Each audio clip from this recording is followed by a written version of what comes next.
This is Caribbean News Desk. I'm Dennis Chabrol. First, the headlines. St Kitts and Nevis promises to address Canada's concerns about that Caribbean islands' passports being issued to investors. Chronic non-communicable diseases still a major problem in the Caribbean, and the region told to do more to push tourism in the face of aggressive competition from even war-torn countries. Details coming up. We are one Caribbean, one people, one nation. In the same destiny, so separated we are. As one, let's come together. One market economy. Caribbean is how it should be. Let's support Carry On for Caribbean unity. It takes you. It takes me for Caribbean unity.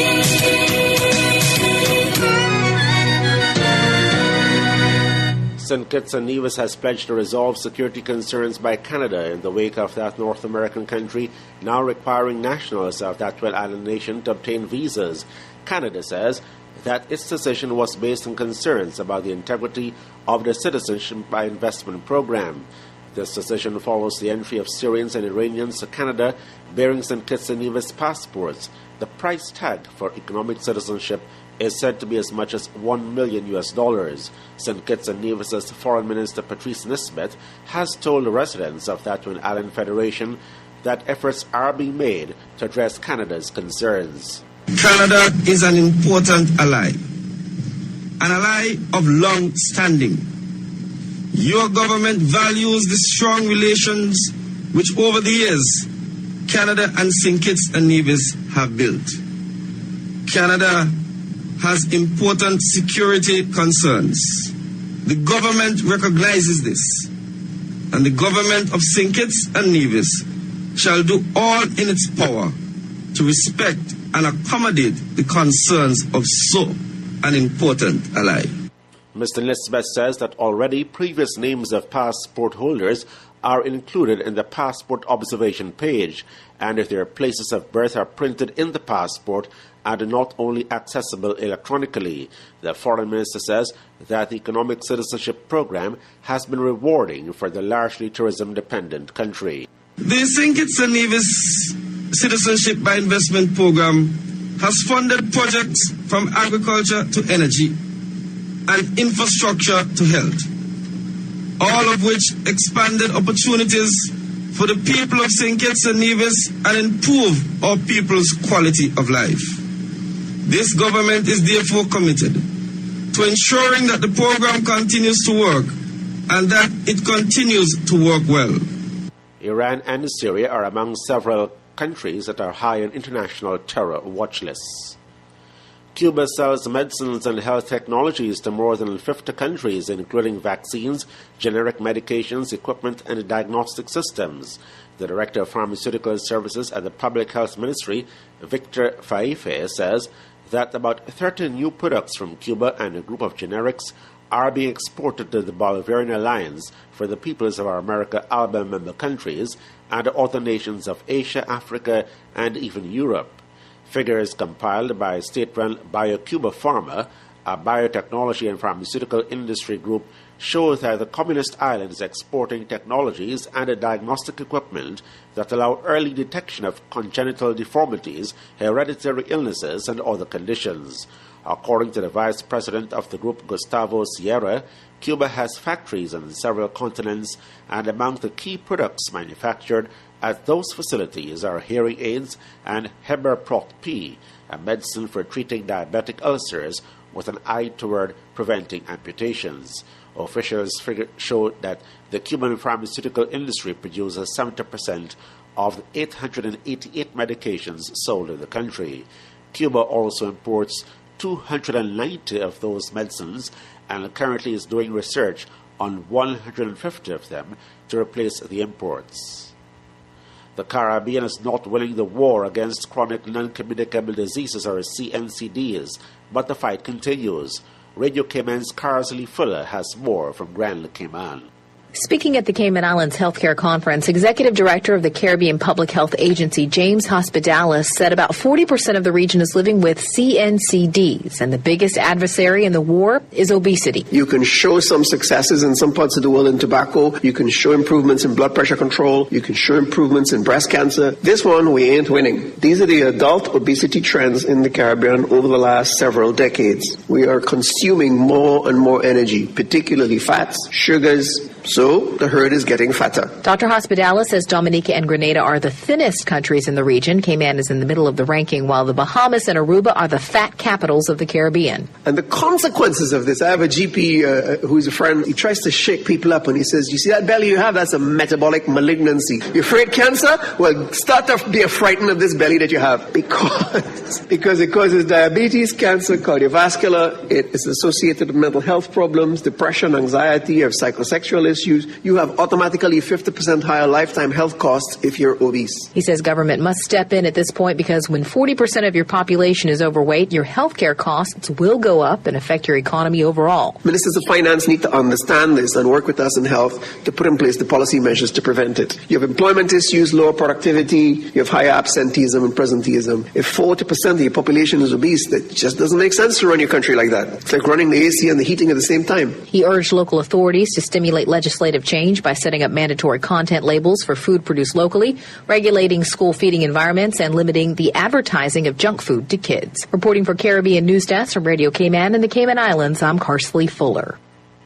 The Bahamas government expects to start in 2016 the implementation of the National Health Insurance Program, first approved in 2006 to ensure universal access to medical services at lower costs.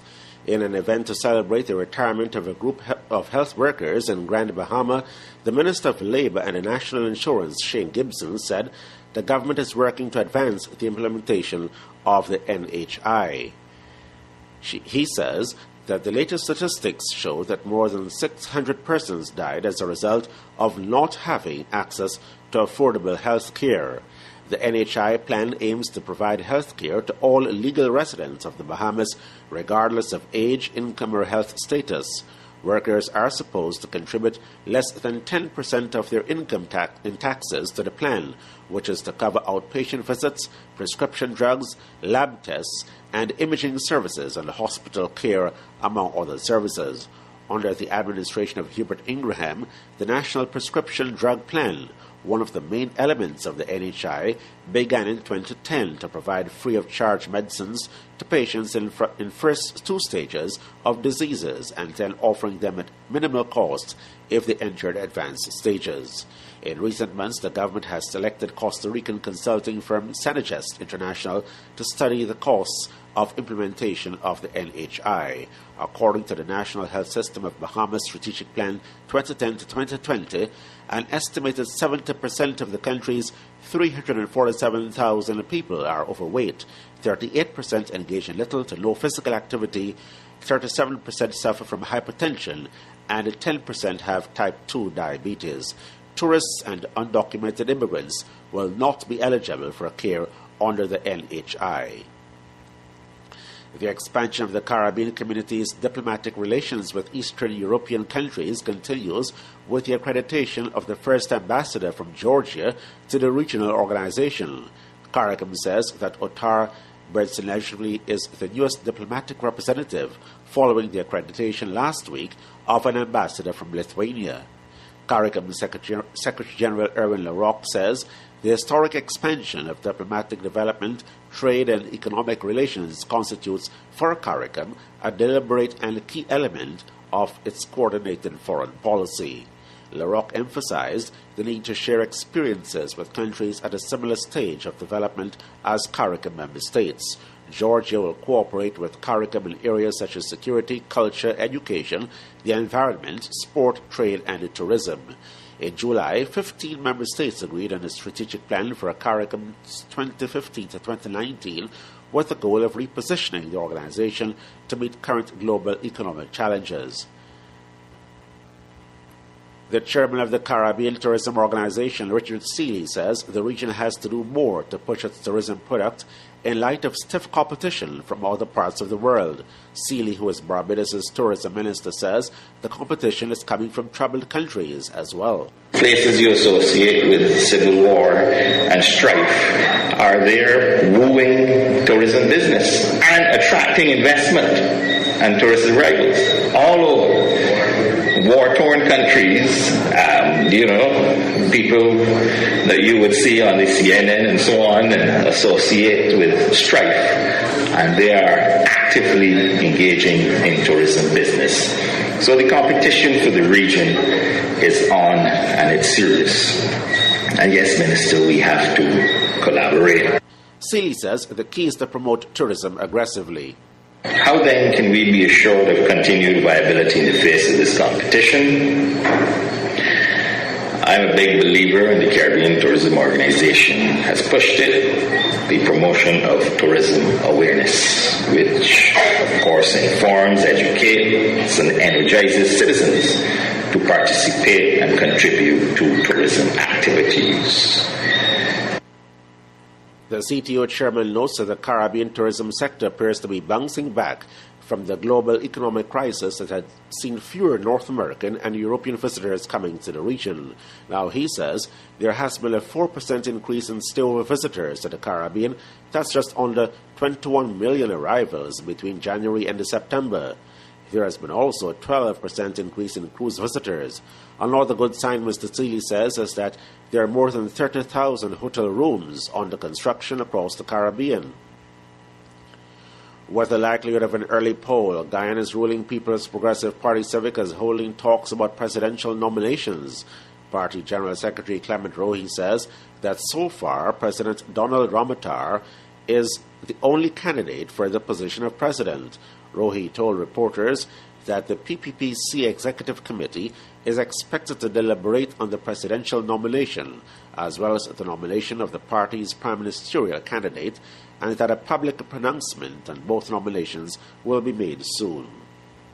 Political observers say that the country could hold early elections after opposition legislators rejected an invitation from Ramotar for dialogue following his decision to prorogue Parliament on November 10.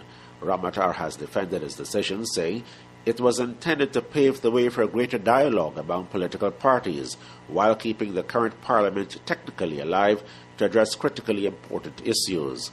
The opposition parties, which have a one-seat majority in the 65-member National Assembly, filed a motion of no confidence in the government and planned a debate as soon as legislators return from the annual recess.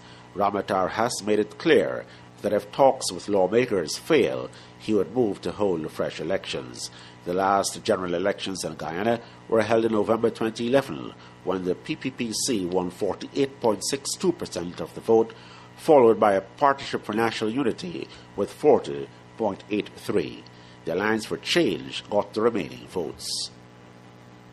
We are 15 states with a common goal, a unified purpose to face the world, enriching lives, empowering people, creating a strong economic region. No matter where you're from, no hassle, just freedom. Whether business, school, or pleasure, we will benefit together. The CARICOM single market, good for you and me. The CARICOM single market, good for you and me. The CARICOM single market, good for you and me. Oh yeah. And just before I go, a look at our headlines. St Kitts and Nevis promises to address Canada's concerns about the Caribbean islands' passports being issued to investors. Chronic non-communicable diseases are still a major problem in the Caribbean, and the region told to do more to push tourism in the face of aggressive competition from even war-torn countries.